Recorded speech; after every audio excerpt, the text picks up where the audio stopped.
Platinare un videogioco per molti è il coronamento di un'esperienza di gaming, un qualcosa da mostrare con fierezza in quanto testimonianza di abilità, perseveranza e pazienza, una prova che si è padroneggiato completamente un videogioco e lo si è spolpato anche.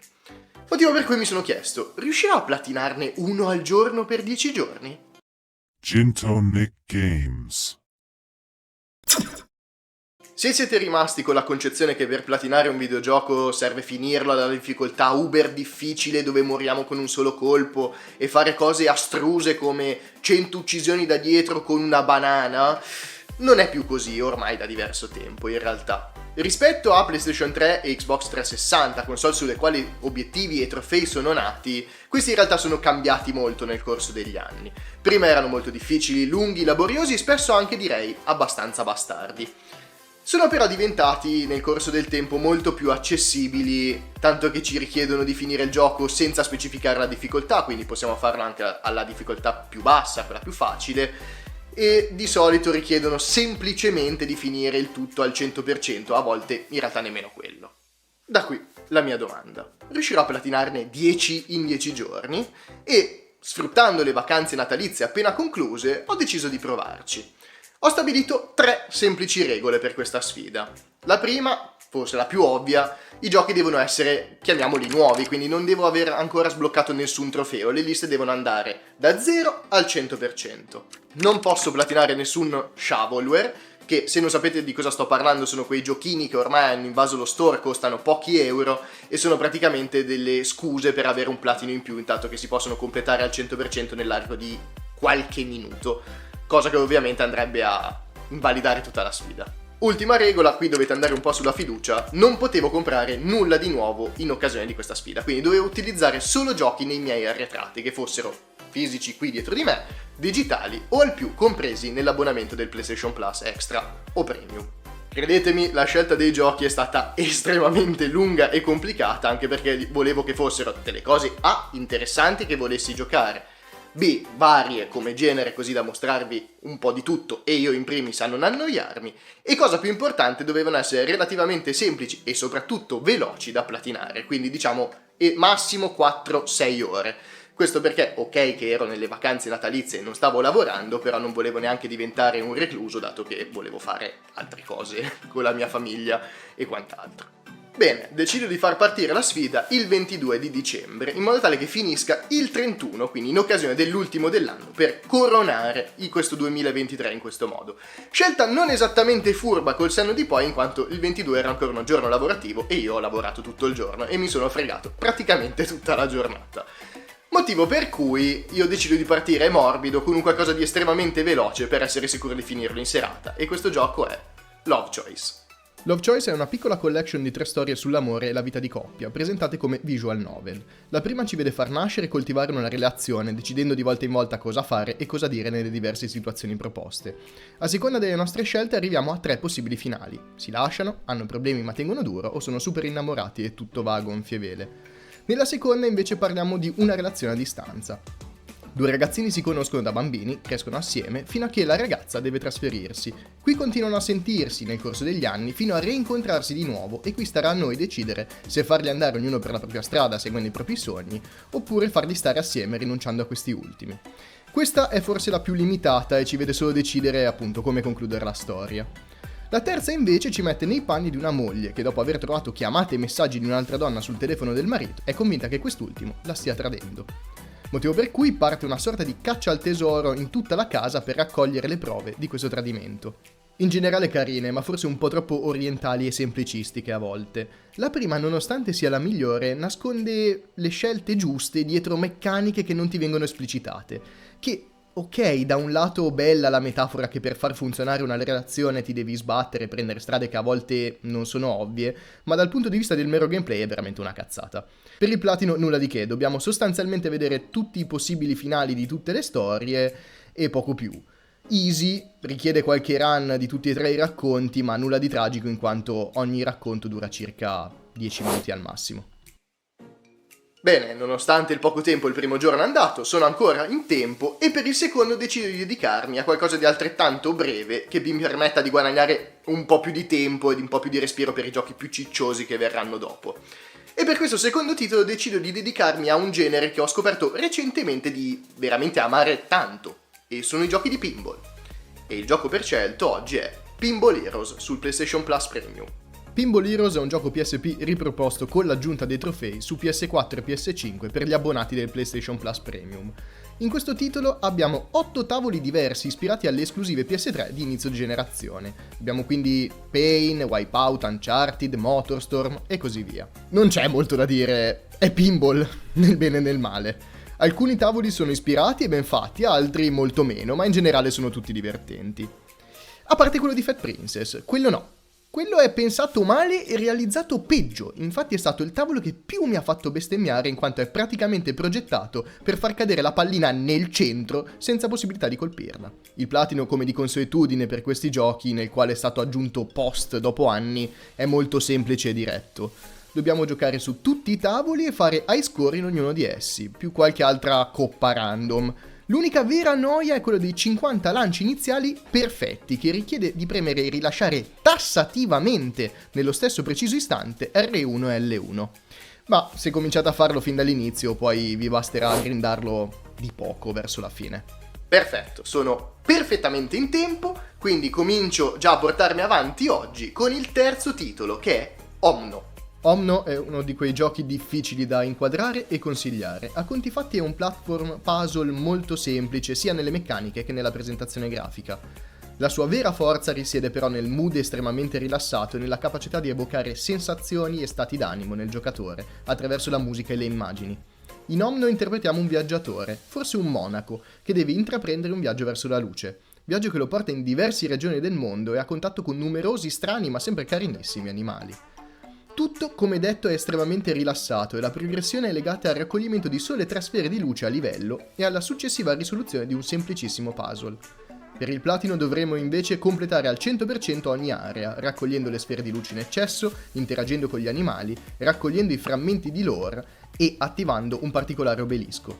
Tutto, o quasi, è segnato sulla mappa e facilmente visibile e accessibile. Un platino rilassato che non necessita praticamente di alcuna guida se non per qualche possibile trofeo di interazione con gli animaletti di questo malinconico mondo. 3 ore per un viaggio che, se gli date sufficiente spazio, si apre a 1000 interpretazioni. Bene, da un gioco estremamente rilassato e rilassante a uno nel quale invece devo far andare molto, ma molto di più il cervello. Infatti, dalle lande desolate e pastello di Omno passo al mondo cartunesco di The Inner World. The Inner World è un punto e clicca interamente disegnato a mano, come se fosse un cartone animato per bambini, cosa che si rispecchia anche nella trama. Infatti il gioco è ambientato ad Asporia, un mondo sotterraneo che vive grazie alle correnti d'aria che fuoriescono da alcuni fori nel terreno. Correnti che però si stanno fermando e l'ultima è salvaguardata dal monaco Conway e dal suo timido e innocente assistente Robert. Noi interpretiamo quest'ultimo che, dopo aver permesso ad un piccione di rubare il prezioso ciondolo del monaco, si lancia al suo inseguimento. Un punto e clicca molto simpatico, che non si prende mai sul serio e che rispetta tutti i crismi del genere. Follia, soluzioni strambalate, oggetti che si combinano in maniere fuori di testa, battute e dialoghi scemi per ogni interazione possibile e un sacco di avanti e indietro. Gli unici problemi sono un sistema di controllo che non posso che giudicare la cosa più stupida e scomoda che potessero pensare, dato che fa gestire il tutto senza praticamente l'utilizzo degli analogici, e una stabilità vergognosa del codice. Ho sperimentato 8 freeze. 8, che mi hanno costretto a riavviare il gioco tutte le volte. Anche no. Per il platino, nonostante sia per lo più legato alla progressione, come sempre per i giochi di questo tipo, consiglio una guida, perché c'è una tonnellata di coppe mancabili e legate ad interazioni specifiche con oggetti e personaggi. Qui, però, commetto il primo errore. Infatti questo The Inner World mi prende circa il doppio del tempo preventivato. Però vabbè, lo riesco comunque a chiudere entro mezzanotte e a portare a casa per tempo. Bene, tempo di abbandonare il mondo sotterraneo di Inner World per andare su una lussureggiante isola caraibica assieme a Nora, protagonista di Call of the Sea. Call of the Sea è un walking simulator con elementi puzzle che ne scandiscono la progressione. La storia, come detto, segue Nora, una ragazza affetta da una strana malattia, che riceve una lettera dal suo amato Henry che la invita a raggiungerlo e seguire i suoi passi in una misteriosa isola della Polinesia, nella quale si è recato cercando informazioni e una cura per la sua amata. Da qui parte una storia che si lega a stretto giro al mito di Cthulhu e che ci porta da spiagge con mare cristallino a vecchi templi di uno strano culto. La faccio breve, nonostante riponessi grandi aspettative, Call of the Sea mi ha deluso sia sotto l'aspetto narrativo che di gameplay. Non che sia brutto, intendiamoci, però mi aspettavo molto ma molto di più. Il mito c'è, presentato in maniera interessante anche, ma che personalmente ho apprezzato fino ad un certo punto. I puzzle anche questi sono sì originali e ben fatti, ma anche veramente di una semplicità estrema se si esplora giusto un minimo e ci si ferma a leggere qualche documento. Cosa comunque semplice dato che tutti i livelli sono delle stanze più o meno grosse dove si capisce al volo il prossimo passo o la chiave per risolvere l'enigma. Un peccato. Il platino è sostanzialmente legato interamente ai collezionabili, che sono veramente ma veramente tanti. La maggior parte schiaffati direttamente in faccia, ma è facile comunque mancare quel foglio appallottolato buttato a caso in giro per i vari campi base. Oltre ai documenti dobbiamo anche trovare un oggetto misterioso in ogni capitolo e, infine, una volta completata l'avventura, riavviare un capitolo a caso. Non solo questo Call of the Sea mi ha deluso, ma come il gioco precedente mi ha preso più tempo del previsto. Ok, sono ancora in tempo, sono al 5° giorno, ma ho valutato un po' male le tempistiche dei 2 giochi precedenti, motivo per cui decido di andare nuovamente morbido, con un titolo un po' più breve, Distraint. Questo gioco è stato sviluppato da una sola persona e per qualche motivo è conosciuto solo per il suo platino veloce, ma c'è molto di più.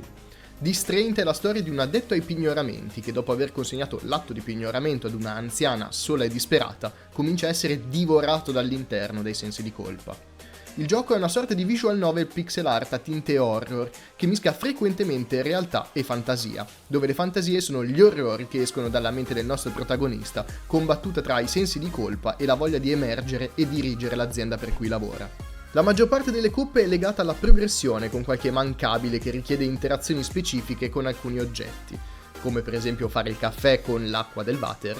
Ok, per qualche motivo, tornare indietro all'inizio di un livello per leggere un cartello e così via.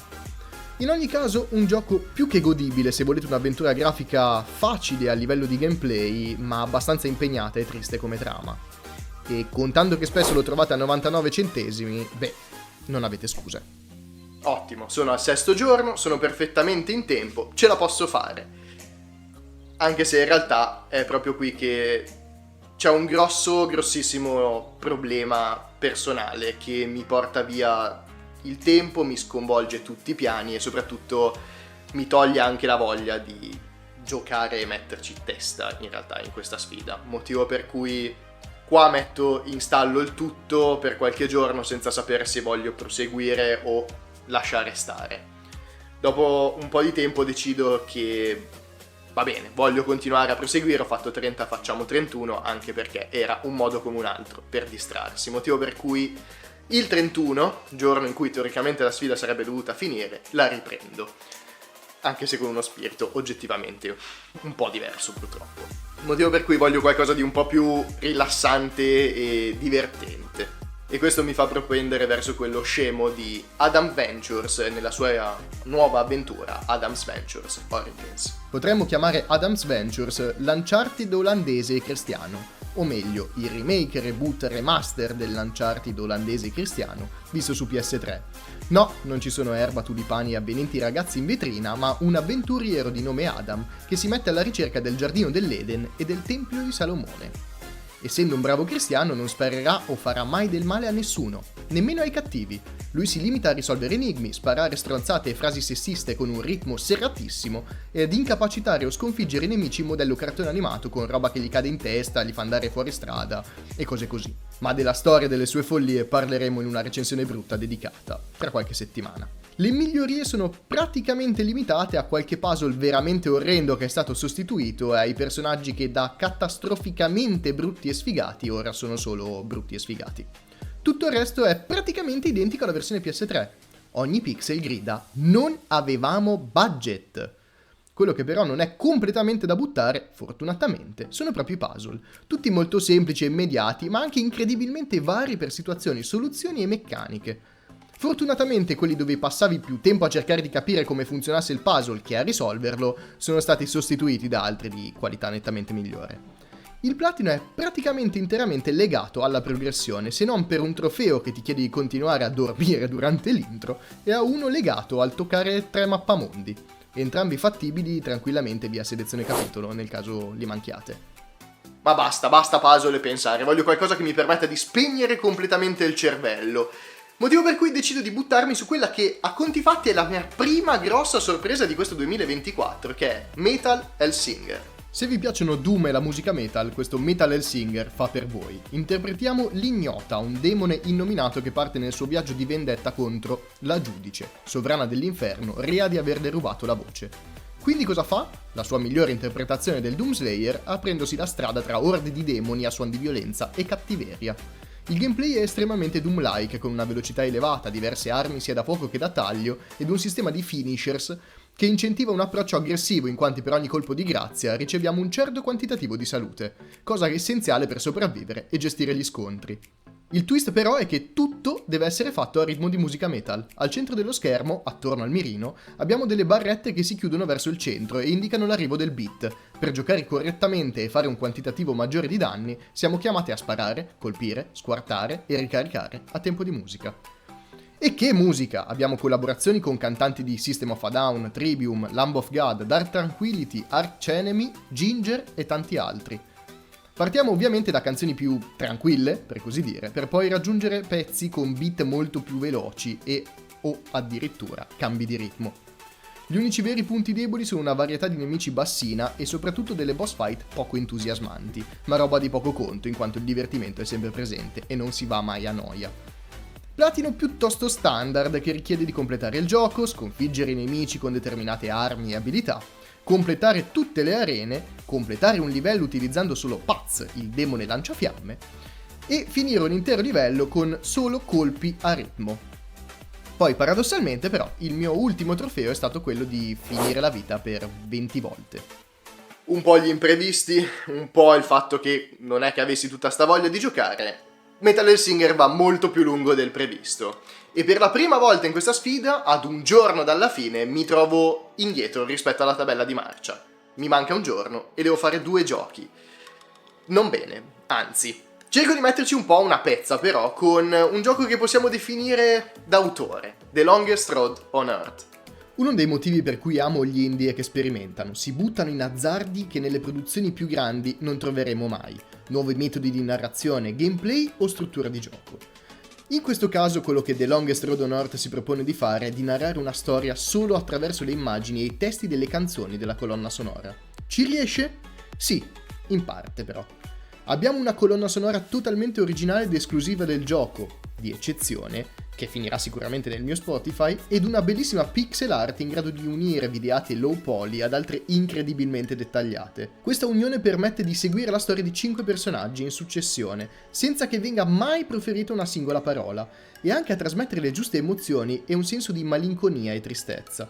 Abbiamo una donna che viene lasciata sola dal marito che parte, un uomo che deve arrabattarsi per sopravvivere nella grande città, un marinaio, un impiegato ed un bambino.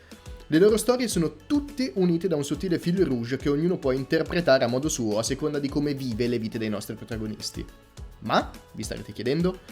Ma il gioco lo possiamo sostanzialmente riassumere come uno di quei film concettuali in bianco e nero, girati da un regista che assolutamente non ha grossi problemi di depressione, che si possono trovare spesso ai festival di film indipendenti. Bello sì, artisticamente peculiare sì, ma anche una mattonata nei coglioni da 1 ora e mezza.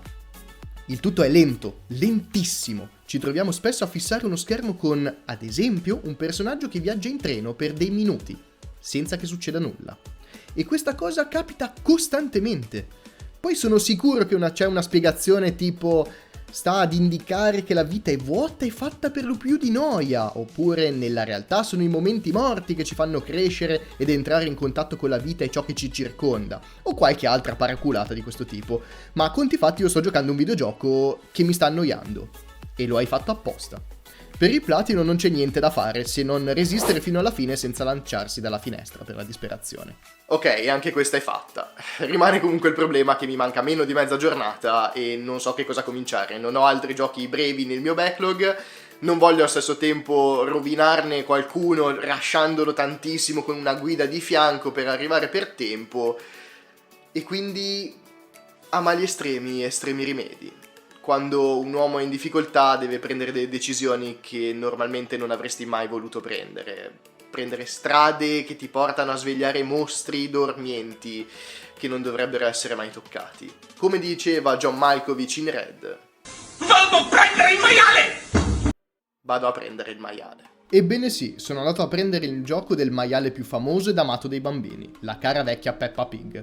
Non c'è molto da dire, accompagniamo Peppa nelle sue avventure in giro per la mappa di gioco tra casa, scuola, bosco, montagna e così via. Sono sicuro che per un bambino sia un ottimo gioco, ma io volevo strapparmi gli occhi e mettermeli nelle orecchie per smettere di sentire e vedere quelle interminabili sequenze ripetute allo spasmo e soprattutto non skippabili. Per il platino dobbiamo fare il gioco al 100%, se così si può dire. Completiamo tutte le missioni e andiamo al parco divertimento delle patate. Sì, ho usato una guida passo passo perché non ci volevo spendere più di un secondo dello stretto necessario. Sì. E con questa schifezza io porto a compimento il mio 10 platini in 10 giorni. Una sfida che sono veramente tanto contento di aver fatto, ma che allo stesso tempo mi sono goduto molto ma molto meno di quanto avrei pensato e sperato. Questo perché avere un po', diciamo, i minuti contati porta effettivamente a giocare tutto con una sorta di ansia. Non mi sono goduti i giochi appieno, questo perché dovevo essere sicuro di farlo abbastanza velocemente, di non perdermi nulla per strada, perché rifare dei pezzi di gioco o tutto il gioco non era un qualcosa di fattibile dati i tempi stringenti, cosa che ti porta a giocare con una guida di fianco da consultare costantemente nel caso ci siano collezionabili, mancabili, motivo per cui non giochi bene, non giochi rilassato, è un po' sempre con la testa da qualche altra parte, sempre a mettere in pausa, non è stato così divertente. Oltre al fatto che questo ha richiesto una grossissima preparazione, andare a vedersi tutti i tempi, tutte le guide, cosa significa, cosa bisognava fare, se era meglio questo, meglio quello, meglio quell'altro, senza contare il fatto che mediamente se tu guardi i tempi di completamento che ti danno le guide dei trofei, spesso questi sono un po' sottostimati perché magari si aspettano che tu utilizzi il loro metodo, la loro strada che ti consigliano, che è quella più veloce possibile per fare il tutto, che di solito